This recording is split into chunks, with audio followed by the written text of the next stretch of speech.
Le plaisir est pour nous encore de vous informer sur la grande télévision panafricaine dans ce bulletin de 15 h à la une.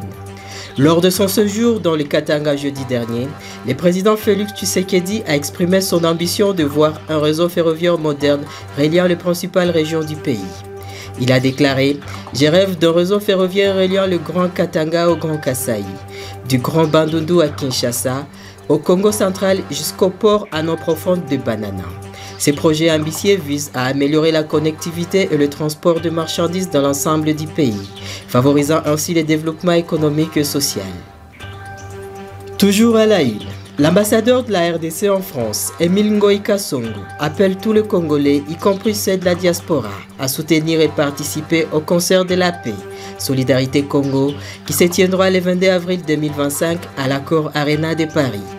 Ces concerts visent à montrer le soutien à la paix dans l'Est de la RDC et à exprimer la solidarité envers le Congolais de l'Est, victime de l'agression rwandaise.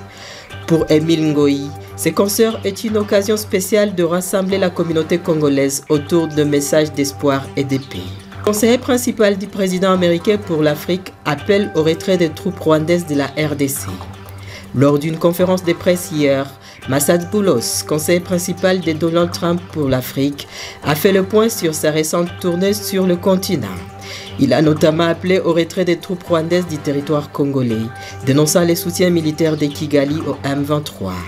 M. Boulos, accompagné de Corina Sanders, la sous-secrétaire d'État adjointe aux affaires africaines, a également confirmé l'existence des discussions sur un accord minier entre Kinshasa et Washington.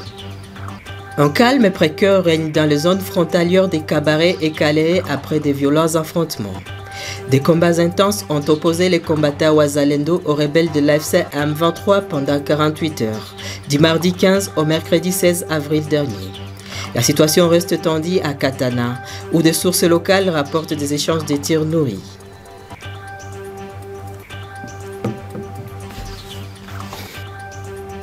Fin de ce bulletin d'information sur Gueule Afrique Télévision. Retrouvez les développements de ces titres et bien d'autres dans notre grande édition de 19 h.